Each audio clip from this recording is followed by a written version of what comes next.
copyrighted program transcribed and dedicated to the prevention of crime. Calling all cars, attention all cars, broadcast 167. Stand by to assist narcotics squad in apprehending dope ring. That is all. Gordon.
The entire world has become conscious of the dangers of narcotics. Dope. Most of the nations have banded together by treaties to assist each other in stamping out the evil. Each has specialists at work on the problem. In the United States, this campaign of prevention and suppression rests in the hands of the officers of the narcotic squads, federal, state, and municipal. It is highly specialized work and dangerous, because the narcotic agent works best when he works alone, undercover. He must meet cunning with cunning and never, never drop his disguise, which as a rule is that of a dealer in drugs. For the peddler, especially the one who deals in large amounts, is cautious, oily, and ruthless. Such is the story you will hear. The Whistling Snowbirds.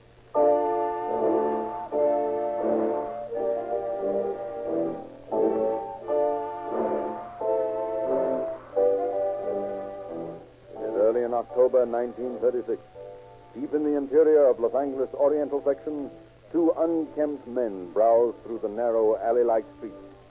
To the observer, they are just a part of the never-ending line of food-seeking scavengers whose hungry eyes seek for scraps of anything edible to stave off starvation. But under the filthy clothes, the matted beards, these two men are interested in a far greater reward than food. They are two alert, watchful narcotics squad workers, Lieutenants Wallace Breton and Raymond Clark, making careful notes as they go. A dope drive is underway.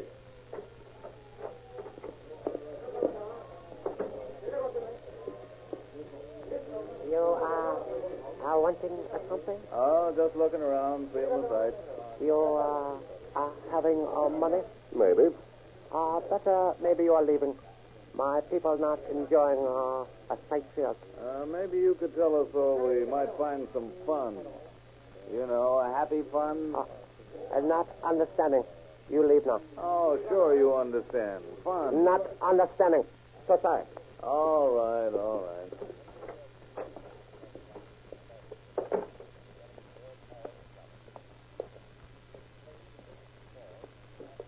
How much for the pencils, partner? Oh, 5 cents. No, not that kind. I mean your good one. Oh, 5 cents. Look, see if you can savvy this. We want white pencils. Happy pencil, you understand? Understanding, please. 5 cents. Okay, skip it. Oh, yes, sir. I skip it, please.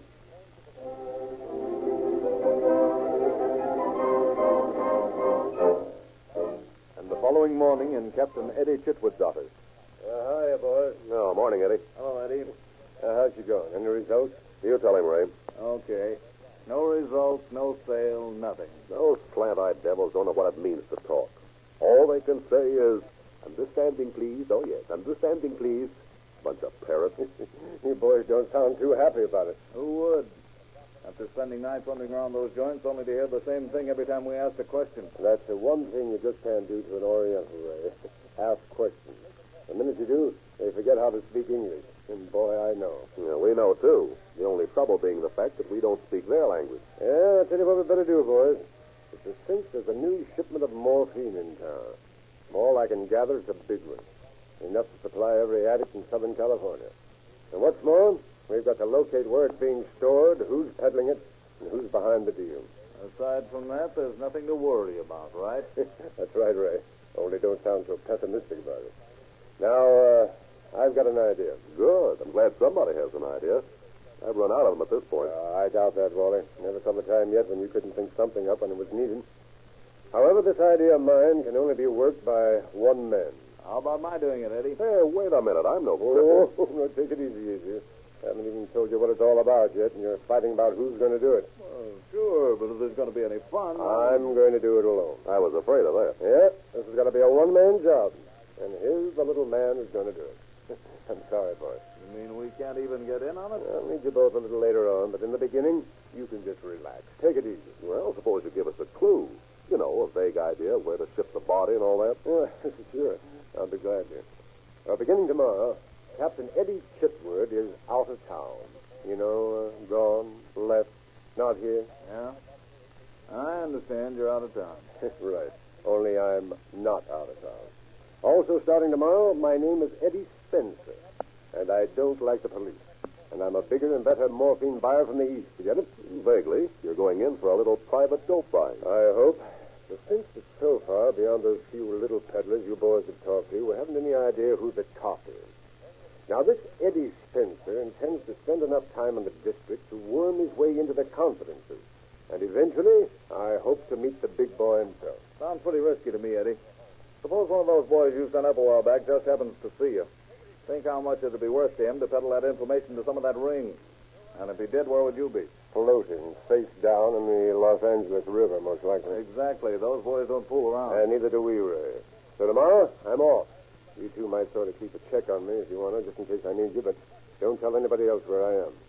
This is one of those jobs where two's more than company. It's a crowd.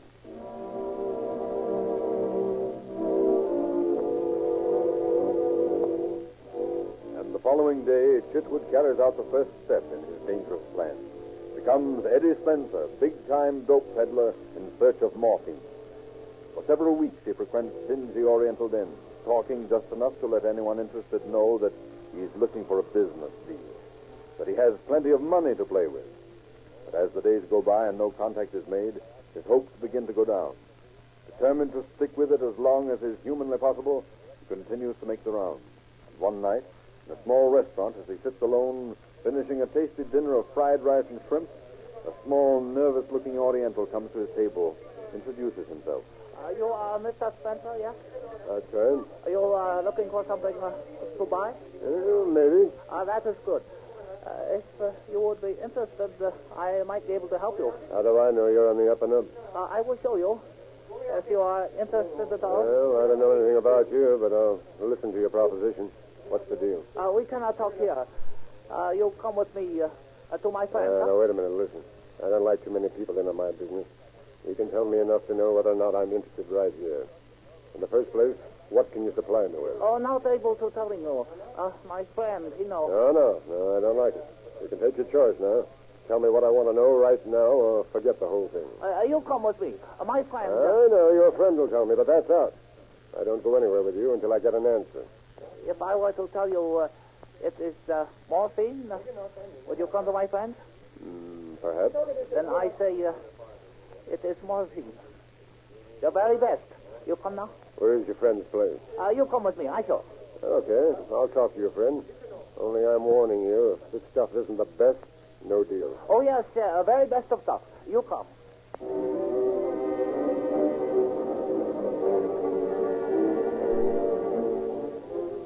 Captain Chitwood, hoping that his diminutive guide will supply the first link in his long search, patiently follows through narrow alleys, his eyes constantly watching for some sign of danger. After a seemingly endless journey, the little Oriental stops before a rickety old building, motions for Chitwood to follow behind him, then opens a squeaking door, starts up a dark flight of stairs. Hey, wait a minute.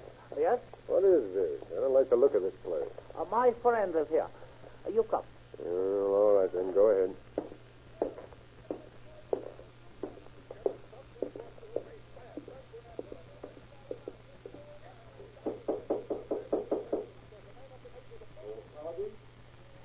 Ipa. Now. You come in, please. This, my friend, Nasaki. All right. You will sit down, yes? It's all right, Misaki. You can tell me what I want to know standing up. Nasaki Dabita. Bagata. Nasaki says all right. Oh, that's fine. Now, how about it, Misaki? You want morphine, yes? That's right. If it's any good, I'll want plenty. Oh, I have only a best. I'll know more about that when I see it. But having none right now. What? Wasabi, I thought you said... Oh, that... no. Do not blame my friend Osabe. I will have more soon, but right now, having none. Oh, that's too bad. I can't wait for a shipment to come in. I've got to have action right away. Come on, Wasabi. Show me the way out of this place. Oh, please, 1 minute. If you come with me, I know a friend who has some. How do I know you won't pull the same thing as Wasabi here? You want morphine? That's right. You come with me to friend. He have it. All right. I'll take your word for it, Misaki. Let's go. Oh.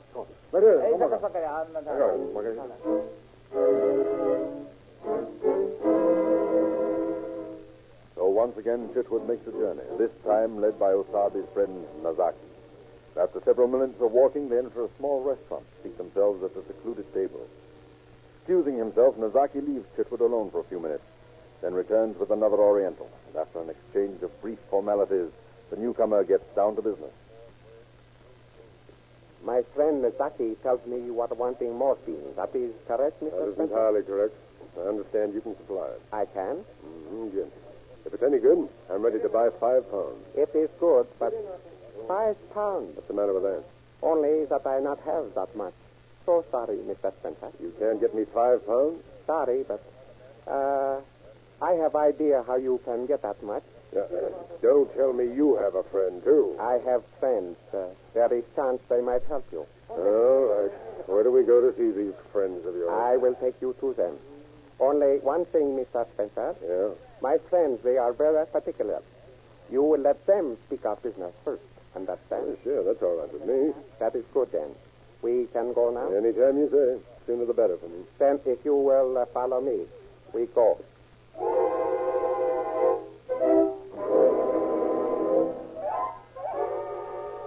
Again, Captain Chitwood finds himself in the role of follower.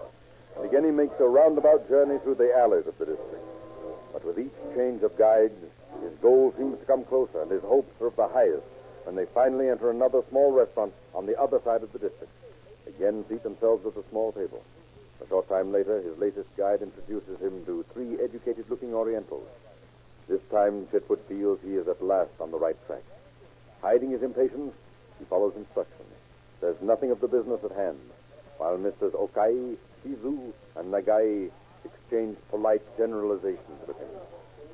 You are familiar with our country, Mr. Spencer? Yes, fairly. I've been to the Orient. It is a lovely country.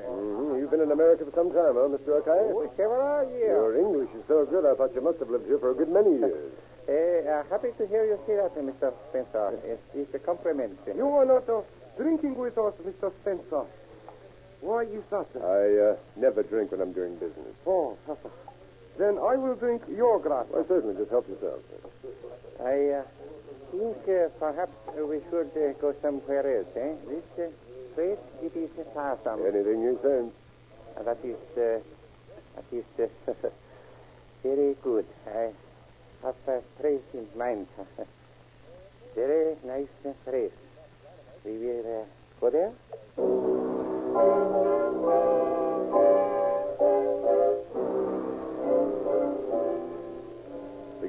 Okai to be the leader, Chitwood plays his part to perfection.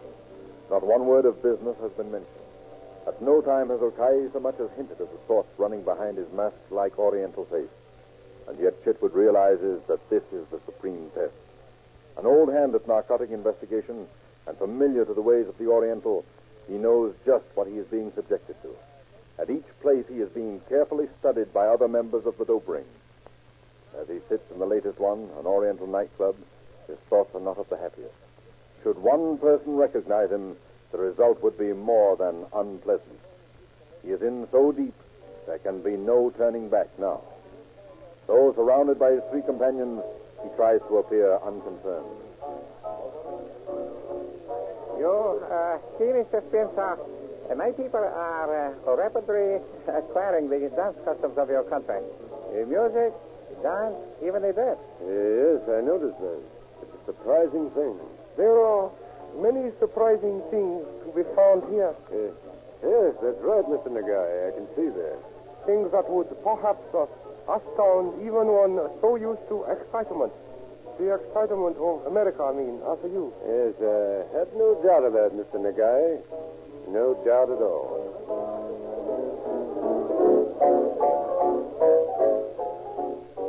And after a few minutes in the nightclub, Nagai suggests another place.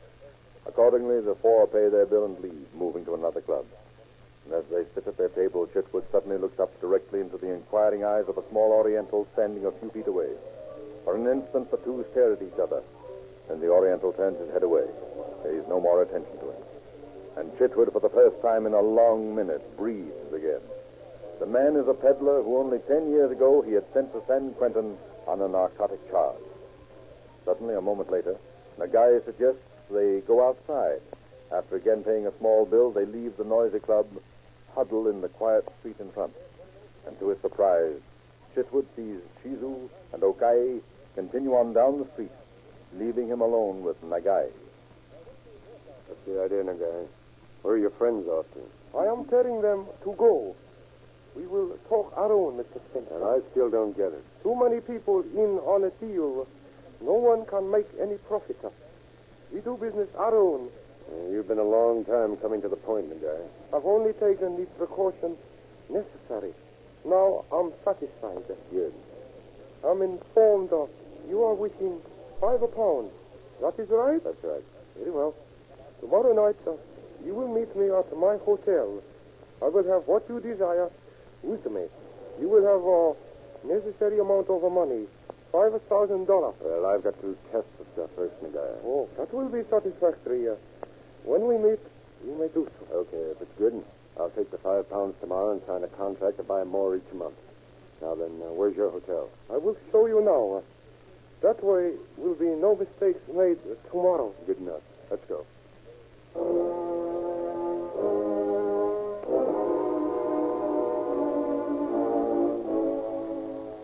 Shown to a small hotel on East First Street, Chitwood asks the number of the room and is told he will be met in front. Time is set for 9 o'clock. After a brief goodbye, Chitwood covers his tracks carefully, then proceeds to headquarters, holds a conference with his assistants, Reeton and Clark. Now, if our luck holds, we'll have Nagai cold turkey. And if it doesn't hold, he'll have you cold copper. That's right. Now, here's what I want you boys to do. Take this address on First Street and stake out there tomorrow evening. Keep out of sight and don't let anybody get suspicious of it. As soon as Nagai tells me the stuff, I'll call you, and then we can take him in. Okay, Eddie, we'll be there. And there's nothing to do now but just wait. I'm going back to my spot before someone gets wise. See you tomorrow night at 9. Acting upon Chitwood's instructions, Clark and Greeton stake out the hotel from a small alleyway directly across the street. For several hours, they wait in silence as the minutes tick by, bringing the appointed hour closer and closer. At 2 minutes after 9, Clark suddenly nudges Greeton, speaks in a low whisper. There's Eddie. Just drove up and parked over there. Yeah, I see him. Now all we got to do is hold our fingers crossed and pray a little. Already done that. Hey, look. Eddie's going into the hotel. No, wait a minute. Look, that guy's stopping him. They're talking. Yeah, so far, so good. Now, when they get inside, we better move in closer so we can hear if Eddie yells. Yeah. What's it? Something's up. We're heading back to Eddie's car. I think something's gone wrong with our plans. What do we do now? they drive off, we better beat it back to our car and see if we can pick up their trail. Okay. Let's go. They're doing just that.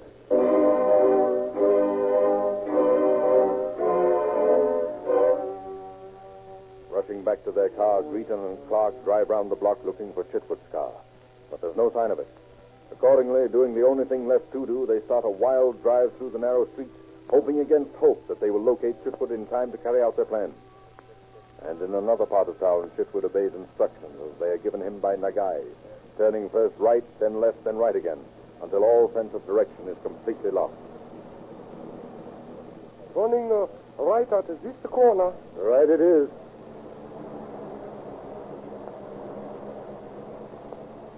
I don't quite get the idea, Nagai. You said you lived in that hotel back there on First Street. Oh, yes, sir. I said that. But you don't. Is that right? Yes, sir. That is right, Mr. Spinster. Well, where are we going now? You will see. Turn left here, please.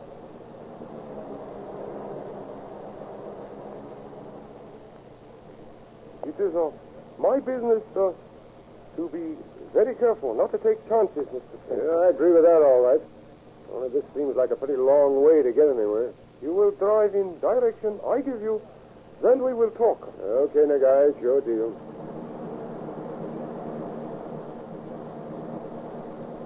You will stop in here. Yes? Okay. Oh.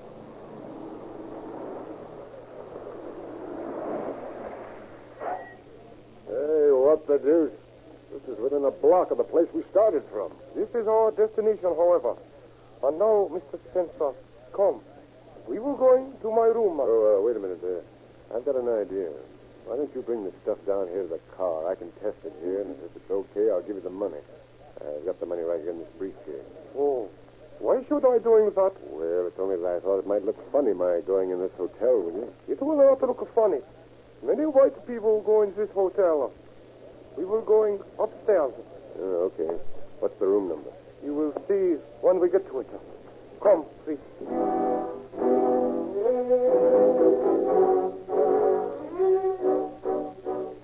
His hopes of getting the room number and writing it on a matchbox dropped for his assistants to find, blocked by the wise Nagai, Chitwood follows him through the lobby of one of the district's smartest hotels. Past the elevator, up a flight of stairs to the second floor. There, Nagai puts a finger to his lips, cautions Chitwood to silence. It is best to be very quiet. My man is in the next room. He might hear us. And this is a deal between us, our own. Okay, Nagai.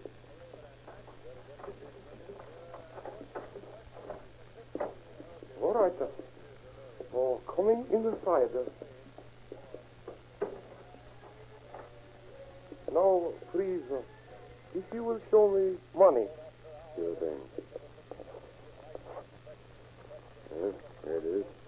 $4,400. If the stuff's okay, I'll bring you the rest tomorrow. Morphine is of very finest.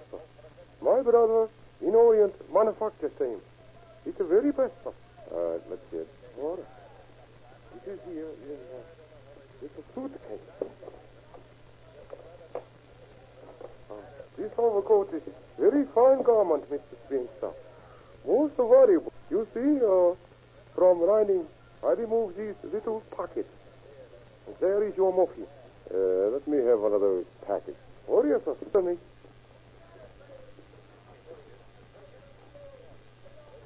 That's first grade, all right. It is as I am telling you, very finest stuff. All right, Nagai. Here's the money. You can have the briefcase as a gift from me. Thank you, thank you. And here are rest of £5. That's fine. Oh, by the way, Nagai, I forgot to show you something. Take a look at this. What? Oh, I do not understand. Oh, don't you? It's a police badge. It means that you're under arrest. Arrest, sir. Oh, no. No, no. Drop those scissors. What are you doing? Oh, yes, you will. No, no. Get it, We're taking it. Narrow. Oh, you know. Oh, you're going to keep quiet. I'll have to use my gun on you. Oh, no. Not arresting you, please. All right. No, no. You're in the spot. There's nothing you can do about it. Now, stay right here. While I load this morphine into your suitcase, then you can carry it. Help anchor you down.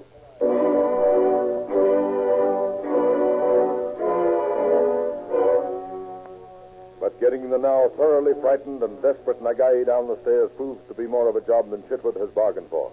The little Oriental is determined to break away long enough to commit suicide and avoid the disgrace of arrest.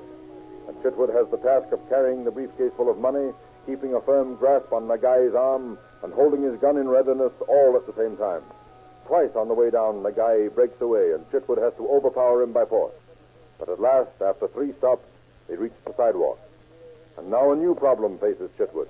In groups, staring at the struggling Nagai, several Orientals stand in a circle round him, hatred in their faces. Hatred for the white man who is mistreating one of their countrymen. At any moment, they threaten to turn on him and free Nagai. Tell your friends they better not start anything, Nagai. There'll be trouble if they do. Let them go, and they will not harm you. Not a chance. I'll let loose with this gun first. There are many of them, and only one of you. Yes, if they close in on us, I'm going to let you have it. You understand? That is of no importance to me now. They will make it very unpleasant for you afterwards. I warn you would be... Oh, what is that? I think that's what I've been hoping would arrive, Nagai. Oh, looks like a young riot here, Eddie. Guess we found you just in time. For once in your life, Ray, you've hit it right on the nose. Say, how'd you find me? Clark and I have been touring the city ever since you left that hotel on First Street. Just happened to see your car up the street a ways and this mob here. Figured it might be you. Oh, boy, am I glad to see you. Come on, hold this mob back a while I get our friend Nagai in the car. And keep hold of that suitcase there. It's Mr. Nagai's passport to jail.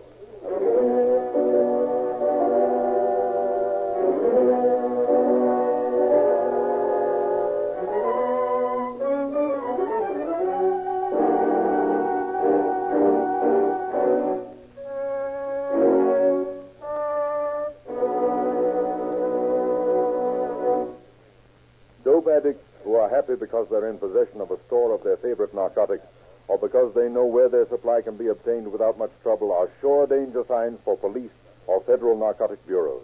It means that somewhere in their strong barrier against the traffic is a leak, and that the deadly drugs can be obtained with comparative ease. And every ounce of narcotic means the making of more and more dangerous criminals. In the case you have just heard, the smuggling ring was smashed by the astute, fearless detective work of one narcotic bureau official who faced a show-up by the dope peddlers. The amount of narcotics recovered by the lone work of this officer was enough to poison a whole city full of people. Realize the dangers that threaten us and those we hold dear. Make this problem a personal one, and so understand its significance to us individually and as members of a civilized community threatened by this constant danger. The work of these officers proves that crime does not pay.